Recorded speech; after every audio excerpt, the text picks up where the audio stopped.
In the warm, lively town of Makoma, life seemed perfect for Nyasha. She had everything she ever dreamed of. A handsome, charming husband named Tawanda, 2 sweet children who filled their home with laughter, and a peaceful life where mornings began with soft prayers and evenings ended with deep, comforting talk.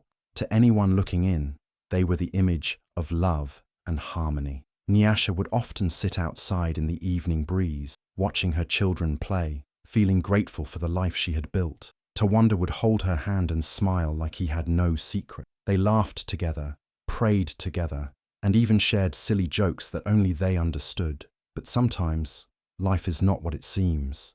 There were little things, quiet moments where Tawanda seemed far away, nights he came home a little too late, stories that didn't quite add up. Nyasha ignored them. She told herself every marriage has ups and downs. She held on tightly to the picture of love they had painted for years. She believed in him, in their bond, in the promises they made at the altar. Yet deep down, something was shifting. A tiny voice inside her whispered that something was wrong, but she silenced it with hope. Because when you love someone, you don't expect them to break you. You expect them to protect you. And Nyasha, in all her quiet strength, never imagined that the man who once looked at her like she was his whole world would one day become the reason her heart shattered. It was an ordinary afternoon when Nyasha went to the market, her basket swinging at her side, filled with tomatoes, onions, and fresh greens. She greeted familiar faces, laughed with the mamas selling groundnuts, and bargained over sweet potatoes. But just as she was choosing mangoes, she heard her name, soft, hushed, almost like a secret. 2 women nearby were whispering, their heads close, eyes shifting. Nyasha wasn't the type to eavesdrop, but one sentence froze her in place. They say Tawanda was seen at Lailai Garden Lodge with another woman. Her heart stopped. The world seemed to blur for a second. She smiled politely and walked away like she hadn't heard anything at all. But inside her, something cracked. Lailai Garden Lodge. That was a place couples went for private time, for love, for romance, not for meetings, not for family errands. She told herself it couldn't be true. People talk, people lie. Tawanda would never do that to her. He loved her. They had built a life, a family. He prayed with her every morning. He wouldn't throw it all away, not for someone else. But days passed, and the whisper didn't die. It came again. Another market day, another voice, another name, different woman, same place, same story. Nyasha didn't cry. Not yet. She held her head high, paid for her vegetables, and walked home with her children's voices echoing in her ears. But inside, her heart was screaming. The doubt had become a shadow that followed her everywhere. She wanted to ask him, look him in the eye and ask, but fear held her back. What if the answer broke her? What if the truth was worse than the rumor? So she smiled when he walked through the door. She served him sadza and stew. She laughed at his jokes. But her eyes, they were wide open now, and her soul, it was no longer asleep. Something had shifted inside Nyasha, something quiet but fierce. The kind of shift that comes when a woman begins to suspect that the love she gave with all her heart might not have been returned with the same truth. It was a quiet Saturday afternoon when Nyasha decided to clean Tawanda's car. He was out running errands, and the kids were playing in the yard. She wiped the dashboard, picked up stray papers, and reached under the seat to grab a bottle cap. But instead, her fingers touched something cold, smooth and shiny. She pulled it out slowly, and there it was, a small, gold earring. Elegant, not hers. She stared at it for a long moment. Her chest tightened, her breath caught. She didn't wear this kind of earring. Too flashy, too bold, and she knew without a doubt that it didn't belong to anyone in their home. She placed it gently on the seat, like it might explode, and waited for him to return. When Tawanda walked in later, humming like nothing was wrong, she held it out. "Whose is this?" He paused. Just a second, but long enough. "Oh," he said casually, "that's from a sister. I gave her a lift the other day. She must have dropped it." Nyasha didn't say a word. She just nodded and walked away. But inside, everything was loud. Her gut screamed. Something about his answer felt rehearsed, too smooth. Tawanda was never that quick with explanations. And what sister wears a gold earring, gets dropped off, and never calls to collect it? That night, Nyasha didn't sleep much. Her mind kept replaying his tone, his eyes, that tiny pause. The truth was slipping through the cracks. And now, she couldn't ignore it anymore. Her silence became her armor. She didn't scream, didn't confront. She watched. She began to notice things. Late-night calls he would quickly end when she walked in. Sudden meetings he never used to have. A scent on his shirt that wasn't hers. And each time she said nothing. But her eyes saw more than ever before. She started writing things down. Dates, times, places. She followed his routines, matched his words to his actions. Nyasha, the quiet wife, had turned into a quiet storm. Not because she wanted revenge, but because she needed the truth. And deep in her heart, she already knew it. The gold earring was no mistake. It was a message, one that whispered, "Wake up." The rain was falling gently that evening, tapping on the roof like a soft warning. Nyasha had waited for this moment. Tawanda said he had a late meeting, but her heart no longer believed his words. So she quietly followed him, her hands trembling on the steering wheel, her stomach in knots. She didn't want it to be true, but she needed to see it with her own eyes. He parked near Lailai Garden Lodge. She kept her distance, heart pounding in her chest like a drum. The minutes felt like hours. Then she saw the car door open. Tawanda stepped out, holding an umbrella. A woman followed. At first, Nyasha couldn't see her face clearly, but then the woman laughed, tossed her head, and leaned into him. Her world stopped. It was Ruvimbo, her cousin, her blood.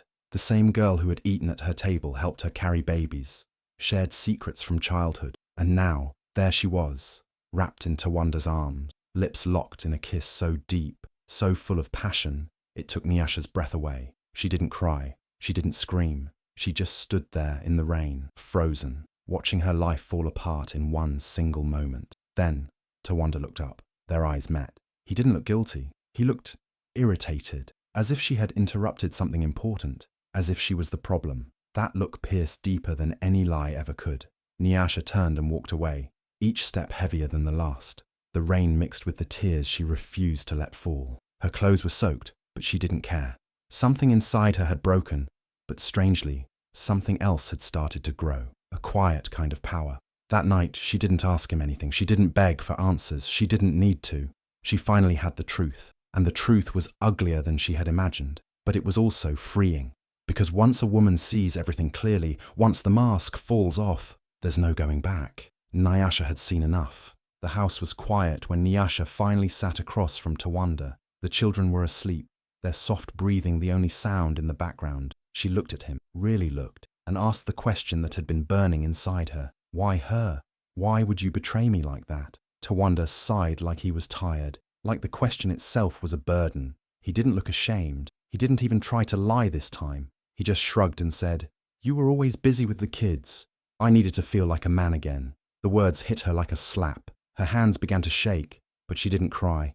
Not this time. She stared at him in silence, her heart breaking into 1,000 tiny pieces. But no tears came, just silence, deep, heavy silence. Busy with the kids, the children they brought into this world together, the home she held together while he disappeared to meetings, all the sleepless nights, the cooking, the cleaning, the prayers, the patience. None of it was enough, because he needed to feel like a man. She stood up without a word. That night, while he slept peacefully like nothing had happened, Nyasha opened the wardrobe and quietly began to pack his clothes, one shirt at a time, one shoe, one pair of trousers, folded, neat, placed gently in a suitcase. No anger, no shouting, just quiet strength. By morning, his things were outside the house, waiting on the veranda. When he saw them, his face twisted with confusion, then anger. "What's this?" Nyasha looked him in the eye. For the first time in a long time, her voice was steady, calm, final. "You said you needed to feel like a man again. Go find out what that really means, somewhere else." And she turned and walked back inside, closing the door behind her. She didn't look back, not because she wasn't hurting, but because she had finally found something stronger than heartbreak, self-respect.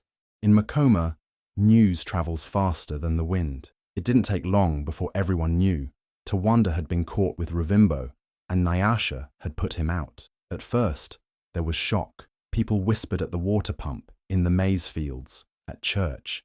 Some couldn't believe it. Tawanda, that charming man with the nice smile? But the truth was out, and it hit the village like a storm. Some men nodded in quiet approval. At least he was brave enough to look for happiness, one man said at the barber shop. Women these days forget that men need attention too. Others laughed. and called him a real man for juggling 2 women. They didn't see the pain. They didn't see Nyasha's tears, her long nights, the silence she had swallowed for so long. But most of the village didn't cheer for Tawanda, especially the women. They stood with Nyasha, shoulder to shoulder. The market women who had once sold her tomatoes now gave her extra without asking. The young mothers she once helped at church hugged her tighter, whispered, "You're stronger than you know." Even the elders, the ones who usually stayed quiet about such things, shook their heads and muttered, "He has cursed his own home." Because in Makoma, family matters. Betrayal cuts deep. And for a man to destroy his own house, and with a blood relative no less, was seen as more than just a mistake. It was a shameful act, a curse he brought upon himself. People watched Nyasha closely, wondering how she would move forward. Would she beg him back? Would she break down? But she didn't. She walked through the village with her head held high, her children by her side, and a new fire in her eyes. She didn't need to say much.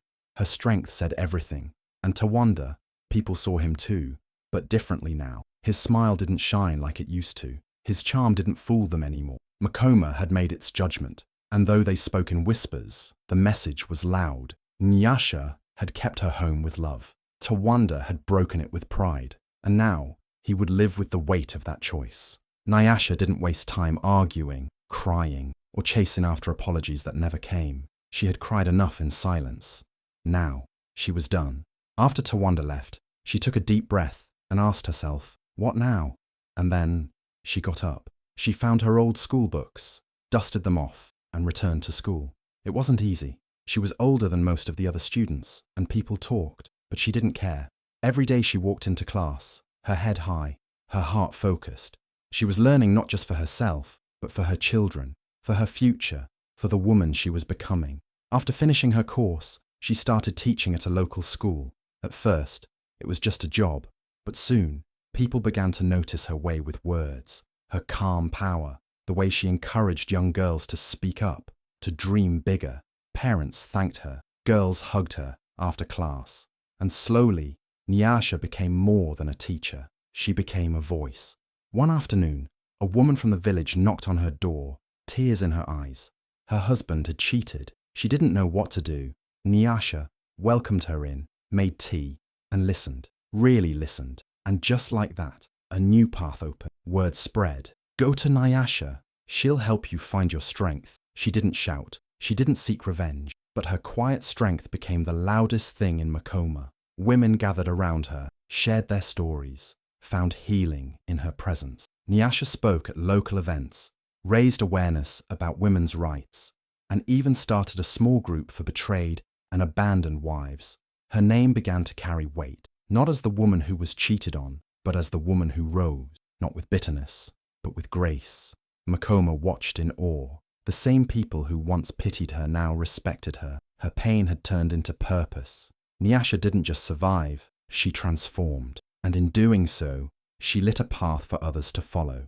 Life has a way of teaching lessons, sometimes slowly, sometimes all at once. For Tawanda, the fall came quietly at first. A warning letter at work, missed deadline, whispers in the office.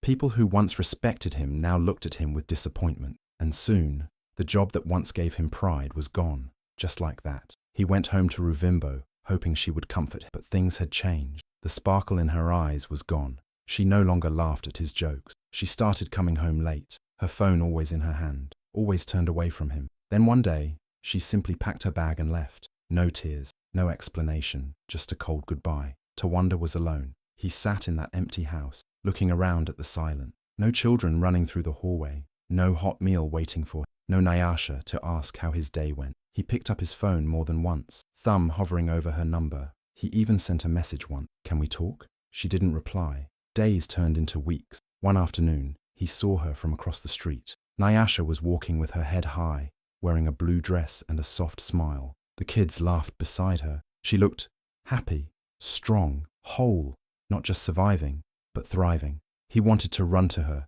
to say he was sorry, to ask for another chance.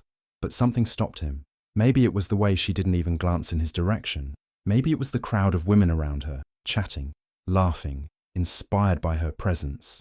Maybe it was the quiet confidence she carried now. like someone who had found peace, not just in the world, but inside herself. Tawanda stood there, watching from a distance, invisible to her new world. No one praised him anymore. No one called him brave. He was just a man who had it all and threw it away.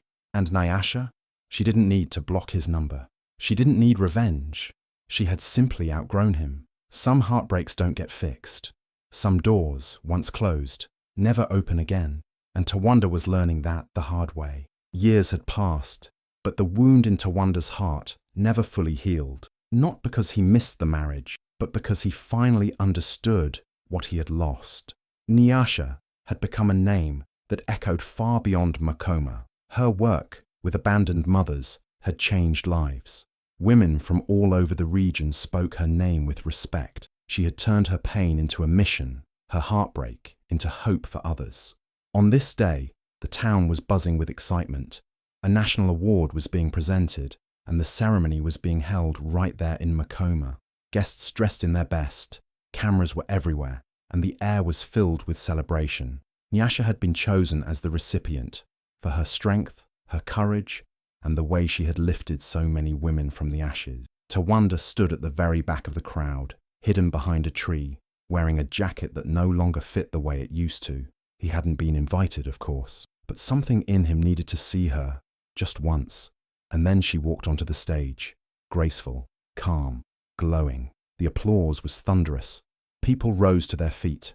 Cameras flashed, capturing every moment. Nyasha stood tall, dressed in a deep green gown, her children beside her, and a medal pinned to her chest. She smiled, not with pride, but with quiet peace, the kind of peace that only comes after walking through fire and refusing to let it destroy you. Tawanda felt his chest tighten. He remembered the woman who once waited for him at the door, who prayed with him, who forgave him until she couldn't anymore. And now she was standing on a stage he could never reach. As the announcer read her name and listed her achievements, Tawanda turned and slowly walked away. No one noticed him. No one called his name.